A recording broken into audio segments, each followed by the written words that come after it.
প্রিয় দেশবাসী,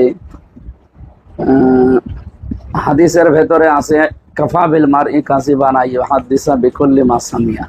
একটা মানুষ মিথ্যাবাদী হওয়ার জন্য এতটুকু যথেষ্ট, যা শোনে তাই বলে। গতকালকে আসরের নামাজের পরের যে ঘটনাটা, এটা কুষ্টিয়া জেলার সদর থানার বটতলী ইউনিয়নের বড়িয়া জামে মসজিদে। আমরা ওই এলাকায় টাকিমারা এবং বড়িয়া দিয়ে বিকাল 3টা থেকে একেবারে 6টা পর্যন্ত গণসংযোগে ছিলাম। এর ভেতরে আসরের নামাজের সময় হলে ওই মসজিদে নামাজে যায়। নামাজ শেষ করে ইমাম সাহেব আমারে ডাক দেয়, বলে আপনি 1-2 মিনিট একটু কথা বলেন।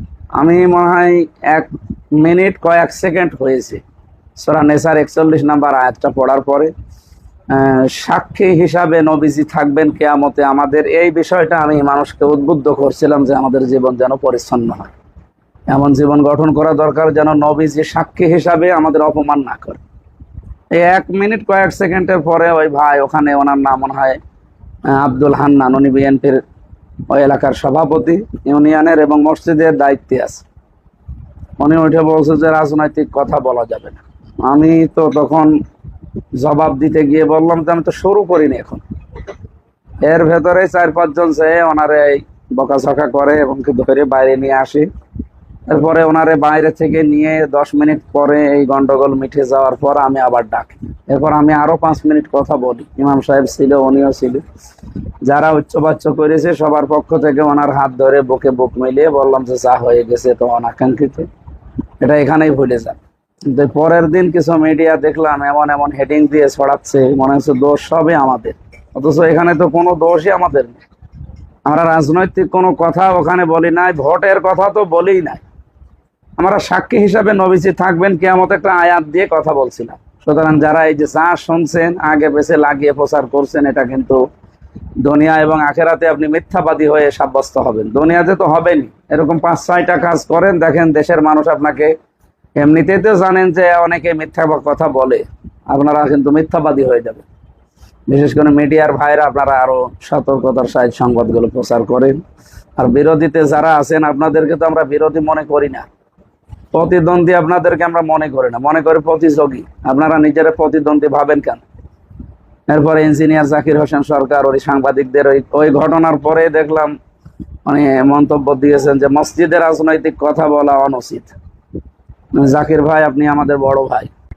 মসজিদ যে কিসের জন্য তৈরি হয়েছে, নবীজির যুগ থেকে আপনি আরম্ভ করে দেখেন, ইতিহাসগুলো হয়তো আপনি ওইভাবে পড়েননি। পড়লে দেখবেন মুসলমানদের যত কাজ কারবার সব মসজিদ কেন্দ্রিক, বিচার আচার থেকে সামাজিক কাজ, রাষ্ট্রীয় কাজ, এমনকি এটা মুসলিম কমিউনিটি বলা হয়, বিবাহ শাদী পর্যন্ত মসজিদে সেখানে পড়ানো হয়ে থাকে। আমি বাইরের দেশগুলোতে, বিশেষ করে সৌদি আরবে আপনি যান, মালয়েশিয়াতে যান, মসজিদ সেখানে মানে একটা বিশাল, মানে মুসলমানদের বিশাল কিছু।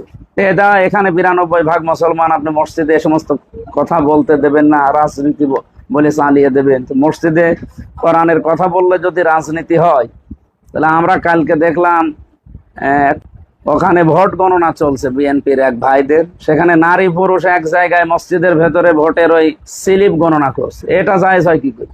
এটা তো আরো বড় রাজনীতি করলেন। সুতরাং নিজেরা কোনো দোষ করে আমাদের উপরে না চাপিয়ে নিজেরা সংশোধন হওয়ার জন্য আহ্বান জানাচ্ছে। আর মসজিদগুলো আমরা যে উদ্দেশ্যে তৈরি হয়েছে সেই উদ্দেশ্যে ব্যবহার করব। এতে কারো রক্তচক্ষু বা কারো হুমকি ধামকিতে আমরা কিছু মনে করি না, পরোয়াও করি না। আমান আসলামু মিম্মান মানা মাসাজিদাল্লাহি আইযকারা ফিহা ইসমুহু ওয়া সাআ ফি খারাবিহা। কোরআনে কারিমে সূরা বাকারার 114 নম্বর আয়াতে আছে, আল্লাহর কাছে বড় জালেম তারা যারা আল্লাহর ঘরে আল্লাহর নাম এবং আল্লাহর আলোচনা হতে দেয় না। সুতরাং আমরা তো ইসলামের জন্যই মসজিদগুলো, মাদ্রাসাগুলো এবং ইসলামী যে সমস্ত সেন্টারগুলো আছে ব্যবহার করে থাকি। আপনারাও আসেন, আপনারাও ব্যবহার করেন, আমাদের নিষেধ, বিরোধিতা করবেন। ওখানে যে মুসল্লিরা ছিলেন বা যারা এই গ্যাঞ্জামের সাথে সম্পৃক্ত ছিলেন, তারা কি শুধুমাত্র জামাতের কর্মীরাই ছিলেন নাকি ওখানে নামাজ পড়তে আসা মুসল্লিরা ছিলেন? ওরা গ্রামের লোকজন নামাজ পড়তে এসে যারা মুসল্লি, আমাদের সাথে যারা ছিল গণসংযোগে, তারাও গিয়েছে। এই যে আমার সাক্ষী আছে একদম সামনে, এরাও তো আমার সাথে ছিল। আপনার যদি বিশ্বাস না হয় আমাদের কথা, ওখানে যে অন্তত 10 জনকে জিজ্ঞাসা করে দেখেন, সবাই ওনার নাম বলবে এবং ওনাকেই দোষারোপ করবে। এই জন্যই তো কালকে আমি আপনাদেরকে পোস্টে জানিয়েছিলাম, আমার যে ফেসবুক অ্যাকাউন্ট আছে সেখান থেকে যে আপনারা যদি ওখানে ভোটের কথা বা রাজনৈতিক কোনো কথা ওই 5 মিনিটের ভেতরে আমি বলে থাকি, আমি বলেছিলাম 10 লাখ টাকা আপনাকে দেবো, এই মিথ্যা কথা না ছড়িয়ে সত্য কথা ছড়া। আপনারা কেউ চ্যালেঞ্জ এখনো গ্রহণ করেননি এবং মিথ্যা প্রচার করছেন, এটা কিন্তু বাংলাদেশের সব মানুষ জেনে ফেলছে। আপনাদের সতর্কের জন্য বলছি এগুলো থেকে দূরে থাকবে। হ্যাঁ, একেবারে শেষে আমি ওনার সাথে হাত মেলালাম, বুক মেলালাম। যারা 8-9 জন ওনারে একটু তেড়ে গিয়েছে তাদেরকেও এক জায়গায় বসিয়ে কথাবার্তা বলে শেষে শেষ হয়ে গেলাম। কিন্তু কিছু মানুষে যে কমেন্টে লিখছে, হানিফ বলে একটা ছেলে দেখলাম, যে আমরা নাকি মাপ চেয়ে তারপরে ওখান থেকে পালিয়ে এসেছি, এ সমস্ত মিথ্যা কথা বলবেন। আমরা তো ওখানে তারপরেও গণসংযোগ করলাম পুরা গ্রামে, আমি 6টা পর্যন্ত শেষ করি, এরপরে আমি যশোরে গেছি।